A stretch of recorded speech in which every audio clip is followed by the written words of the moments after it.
Salut David. Salut Marie. Nous voilà au bord de ta mare. Oui. Elle est foisonnante de vie. C'est incroyable. C'est incroyable. Hein. Le nombre d'insectes et de diverses bestioles qu'on voit. Il n'y a pas un moment où il n'y a rien qui bouge. Elle a combien de temps? Cette mare a 4 ans. Ah, c'est Ça incroyable. suffit. Tu sais, dès lors que tu mets ne serait-ce qu'une bassine à l'extérieur, tu vois tout de suite arriver des insectes. Donc, Alors je vais te poser la question que tout le monde pose. Mais ça attire des moustiques, les mares. alors non, les gamelles ou les soucoupes de pots de fleurs gorgées d'eau, oui, ça attire les moustiques. Les mares, non, parce qu'il y a un équilibre là-dedans qui s'est opéré. Ouais. D'accord. Donc il y a une telle diversité, et notamment chez les prédateurs des moustiques, Ouais. grenouilles, tritons, larves de libellules, notamment, tu vois, qui sont de gros, Ouais, de les grosses libellules, c'est des grosses prédatrices, prédatrices ouais, oui, des ouais. moustiques. Et tout se régule normalement, tranquillement. Et alors toi, tu es de l'école je fais ma mare hyper naturelle en argile, ou alors la bâche Alors PDM. j'ai pas la chance d'avoir une terre suffisamment argileuse, donc du coup l'idée ça a été de disposer sur le sol un liner qu'on appelle le EPDM. Ouais. Voilà, c'est un caoutchouc C'est un caoutchouc. qui est garanti très très long dans le temps, Ouais. entre 20, 30, voire plus, et c'est facilement recyclable. Il y a un autre liner qui s'appelle le Xavant Liner, que je connaissais pas non plus, mais qu'un de nos auteurs, Gilles Leblay, qui a fait un super bouquin J'aménage ma mare dans mon jardin, il parle du Xavant Liner, un petit peu plus cher, mais plus résistant au picotement, au choc, et puis en termes d'UV. Le coût de l'EPDM, c'est quoi? Ouais, il faut compter, suivant chez qui tu vas acheter ça, entre 10 et 15 euros. C'est des mètres linéaires en Ouais, fait. c'est ça, des mètres ouais, linéaires. parce que- Et avec la sécheresse qui règne actuellement, elle s'est pas asséchée, tu as dû mettre de l'eau, ta Donc source. là, on a une source qui nous permet de la tenir à flot. Ouais. Autant l'an dernier, on a eu de l'eau, mais en veux-tu, en voilà.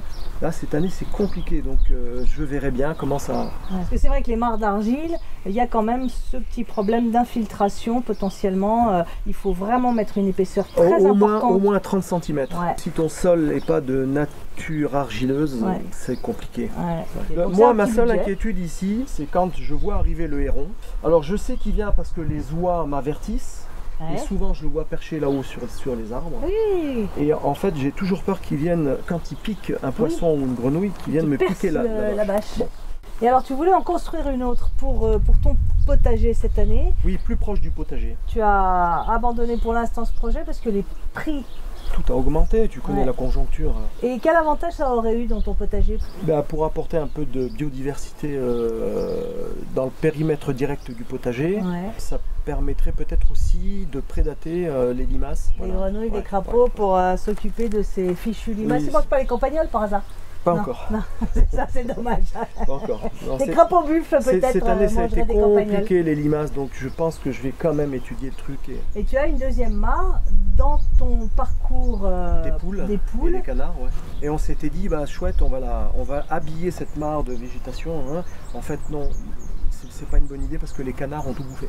Ouais. Mais par contre, il y a quand même des grenouilles pas mal. D'accord. Oui, nous aussi à Terre Vivante, on a des Oui, j'ai conserves vu de vos mares. grenouilles. Ouais. Je crois qu'on en est à 23 mares maintenant à Terre Vivante. Je le sens très grand, hein, c'est 50 hectares. On a des stages mares, donc il y a une mare qui se crée chaque année. Et ce qui fait qu'en fait, on a la plus belle population de crapauds sonneurs à ventre jaune de tout le sud Isère. On est D'accord. vraiment un bastion de cette espèce qui est plutôt en difficulté dans le reste de la France. Et parce que c'est une espèce qui adore les mares nouvellement créées, et c'est une espèce forestière qui adore les ornières. Et les mares temporaires. Et il est très marrant parce que c'est un petit crapaud petit avec un ventre jaune et des pupilles. des pupilles particulières en forme de cœur. Ouais, il est... Et c'est vraiment Il est un extra. peu notre emblème à Terre Vivante. Et on les voit flotter, les orteils en éventail. Ouais. En tout cas, moi, si j'ai un conseil à donner à nos amis, là, c'est d'implanter au minimum une mare au jardin. Ça apporte énormément de biodiversité et puis ça peut venir prédater tout ce qui est limaces, entre autres. Donc quand tu as construit ta mare, tu as mis combien de temps pour avoir de la faune, des bestioles? En quelques heures. Les premiers insectes en quelques heures. Les libellules notamment. Oui, j'ai essayé de creuser un peu la question. Apparemment, les libellules, c'est une histoire de scintillement. D'accord. Elles percevraient les scintillements de l'eau d'assez loin. Alors sur les grenouilles, apparemment, elles ont un odorat extrêmement fin. Et elles sentent l'odeur de l'humidité et ça les guide. Mais elles peuvent venir de très très loin, de la forêt à côté de chez toi, à 2 km. Elles peuvent sentir qu'il y a une mare et venir. D'accord. Écoute, c'est arrivé spontanément pour la plupart des espèces qu'on peut rencontrer à la mare, que ce soit les batraciens. Alors on a du triton, on a 2 espèces de grenouilles, 3, la rieuse, la gille et la rousse. Ouais. Étrangement, il n'y a pas de crapauds. Et tu as des poissons, tu m'as dit ? Nous, on n'a jamais implanté de poissons ici. Ils sont venus spontanément. Quand j'étais gamin, mon père, qui était un grand pêcheur devant l'Éternel, il me disait que les poissons arrivaient avec le frais, c'est la ponte, collée aux plumes, aux pattes des oiseaux. Ah oui, quand les oiseaux vont se laver, s'ébrouer dans une mare, ils se collent des œufs.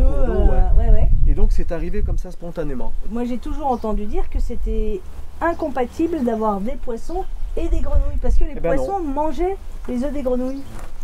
Écoute, la preuve ici. La preuve vivante. Voilà. Tu as les batraciens, tu as des oiseaux qui viennent se baigner, non ? Alors, c'est pour ça qu'on a voulu la mare à proximité immédiate de la maison. C'est un régal pour les yeux. On a énormément d'oiseaux qui viennent s'y baigner, mais pas que. Moi, j'ai déjà vu l'hermine, les chauves-souris. Ah oui. Ça vient s'abreuver et même chasser. Et puis, tu as aussi la couleuvre. Ah oui, bien sûr, on a la couleuvre à collier. Alors, j'ai vu un très très beau spécimen. Très régulièrement, je vois les petites couleuvres à collier. Alors, je sais que les serpents, ça peut faire peur, mais il faut vraiment pas en avoir peur parce que c'est inoffensif.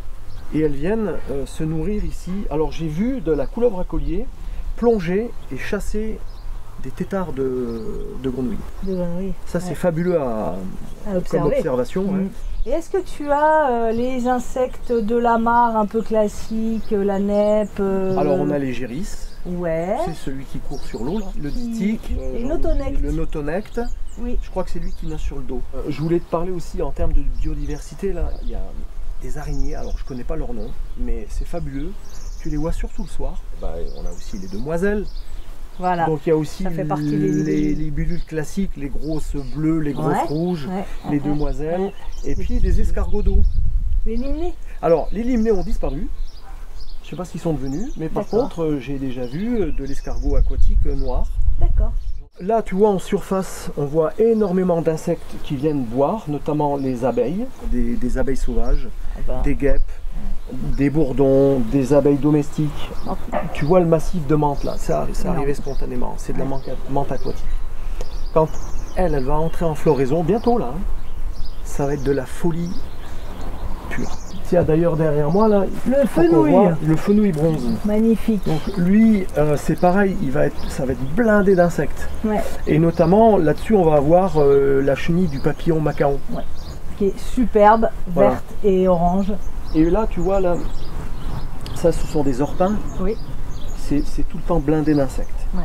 La prêle, c'est toi qui l'as mise. Alors, la prêle, par contre, c'est nous qui l'avons mise. Après ça, c'est de la lysimac des marais. Donc ça, c'est nous qui l'avons implantée. Les nymphéas, c'est toi qui les as... Oui, c'est Catherine qui les a mis. Oui, absolument, ça oui. Mais globalement, c'est quand même arrivé, pour beaucoup, spontanément. D'accord. Et t'as pas de problème d'atterrissement, comme on dit techniquement Alors, il faut faire ça en automne. Ouais. À peu près une fois tous les 2 ans. Je dépote pas mal. Ouais. Parce que sinon elle va vite se trophiser. C'est ça. Ouais. Et tous les déchets, entre guillemets, que tu sors de la mare, tu les disposes à proximité immédiate de l'eau, de façon à ce que ce qui a été piégé par le prélèvement, ça retourne à l'eau. Alors on fabrique pas une mare, ça je voulais t'en parler quand même, n'importe comment. Ouais. Il suffit pas juste d'ouvrir un trou, de mettre sa bâche et remplir d'eau. Ouais. Il y a quand même des règles à respecter. Ça, je peux te montrer à l'aide d'un schéma. Eh ben, allons-y. Un croquis. Allons au tableau noir. Allez.